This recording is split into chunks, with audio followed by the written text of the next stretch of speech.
your piece on Substack just about a month ago entitled, I Regret Being a Slut, is, as Ben said, a beautiful and brave piece. It really was.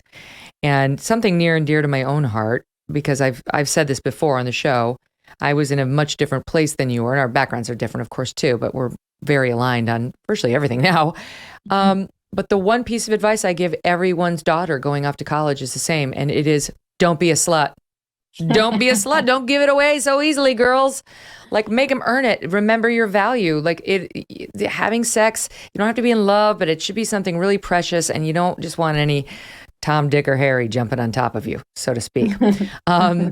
You are there too, but you got there through a much more traumatic road. And I will just read this one piece of your amazing Substack piece to our audience. You write, if I get really honest with myself, I'd say most of these usually drunken encounters left me feeling empty and demoralized and worthless. I wouldn't have said that at the time, though. At the time, I would have told you I was liberated, even while I tried to drink away the sick feeling of rejection when my most recent hookup did not call me back. At the time, I would have said one-night stands made me feel emboldened. But in reality, I was using sex like a drug. You go on, the lie I told myself for decades was, I'm not in pain, I'm empowered. Oh, wow. So how did you come to that realization? Like, how did you spend so much time in that dark place? Was it sobriety? Did that behavior continue after? Like, what was it? It was a lot of sobriety and a lot of therapy. And I think, when I think about this, I know a lot of it is tied up with my drinking and drug use. A lot of that behavior, I don't think I would have engaged in had I not been drunk or high. And so those things are very connected.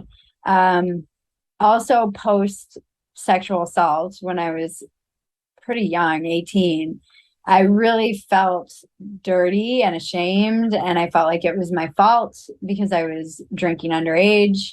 And I felt like I was valueless now. And it wasn't like I hadn't already lost my virginity, but I had really only just lost my virginity when this happened. So I was still pretty early into my sexuality, and then I responded to it by being kind of hyper promiscuous, which is very common for women who have experienced trauma. They'll often just become they'll go into being more promiscuous, and it's a way to try and take control back. At least it was for me.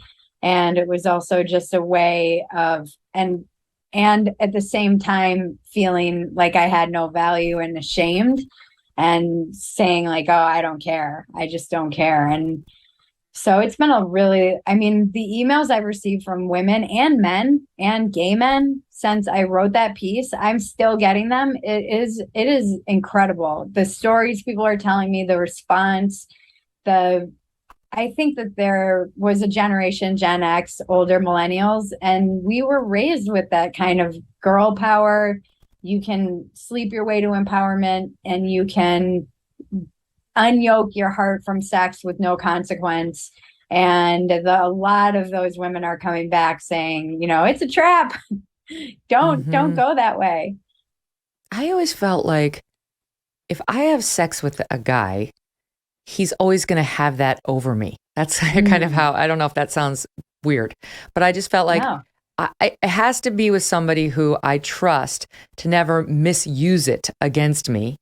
And, who's not going to like, whatever, if I wind up being a lawyer, I wind up being a journalist, who's not going to be able to sit there being like, I did her. I never wanted to give that power to anybody who I didn't really trust.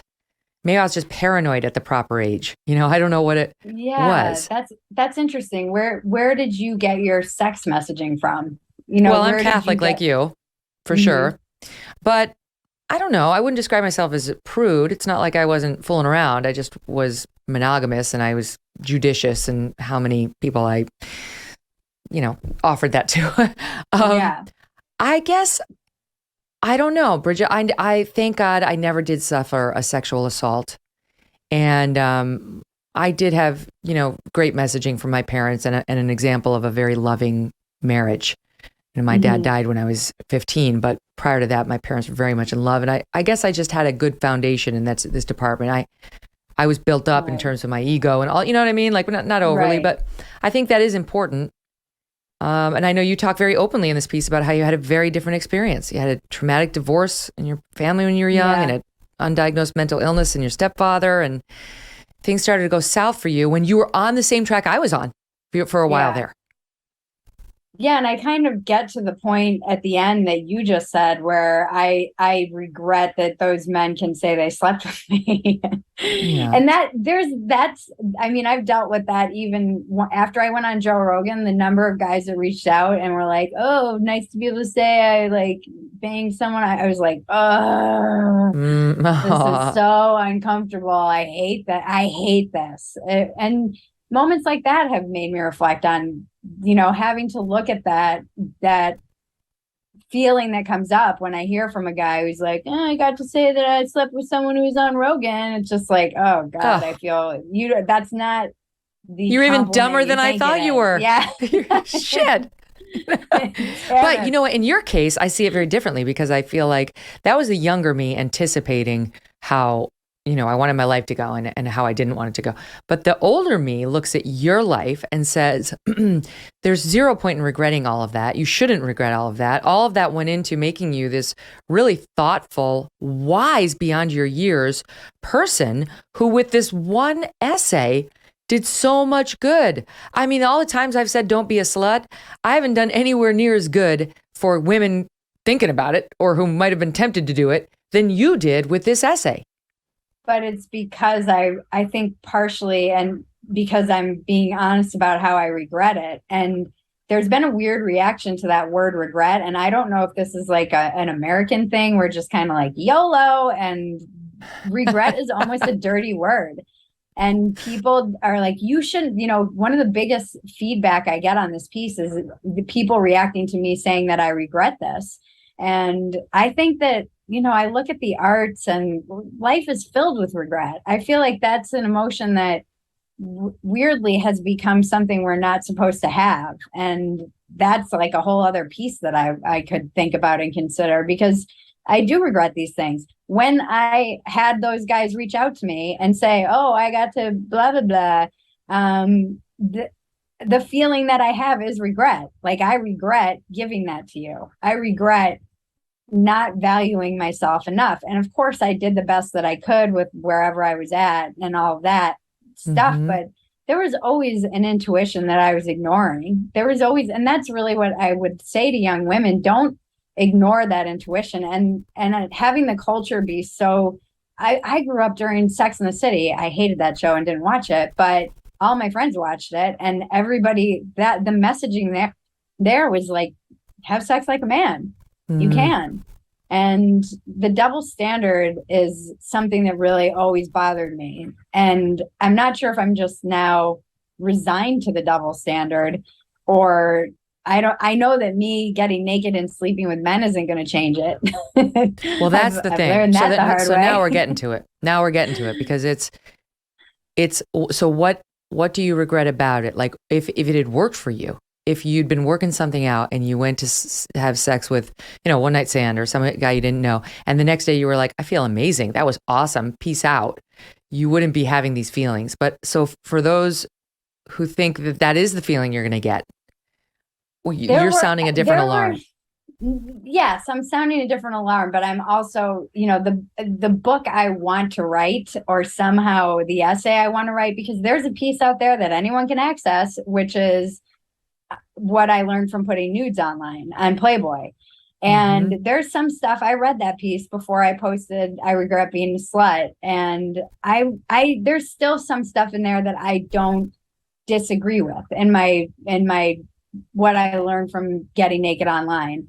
And there have been moments where I felt like, yeah, empowered by my own sexuality, but it was for the right reasons. It was not because I was I was weaponizing sex, because there's a whole, there's a whole man eater kind of side to my persona that I leaned into pretty hard for a long time. And I'd be lying if I said that at the time I didn't think there was some fun in that. And it's just that over time, I realized that a lot of that persona, it was like my party girl image, that it was just a lie. And at the end of the day, I was feeling pretty empty. So yeah, there's a lot to work out there. And it's kind of there's a lot of, at the time I didn't regret it. I would have told you that I was killing. There's so much to love about the fall, from the cooler temperatures to the changing leaves, even pumpkin spiced everything. I actually tried my first one. I'll tell you later. What better way to soak up the best of this season than with a Michael Phelps swim spa by Master Spas? A Michael Phelps swim spa combines the benefits of a pool with the therapy of a hot tub. It comes in a variety of sizes to complement almost any yard, even if it's a small backyard. Master Spas worked with the one and only Michael Phelps to develop an at-home training and fitness solution that you can use year-round in any season, even in the winter. Exercising in the water is a great way to include physical activity into your daily life, whether you are a beginner or a fitness enthusiast. Relax after an afternoon of raking leaves and yard work. The hydrotherapy jets will massage away any aches or pains. As your fall calendar fills up, a Michael Phelps swim spa is the perfect place to spend time together as a family. After a stressful day, you and your spouse can go out there, chill out, catch up. It's something like a gift you give to yourself. Michael Phelps swim spas are 100% made in the USA by Master Spas, the world's largest swim spa manufacturer. It's energy efficient. You can use it all year long. Go to masterspas.com, put in the promo code MK, and that will save you $1,000 on a Michael Phelps swim spa or $500 on a Master Spas hot tub. Masterspas.com, promo code MK. Hey, thanks so much for watching. If you like what you just saw, hit the subscribe button for more clips and full episodes.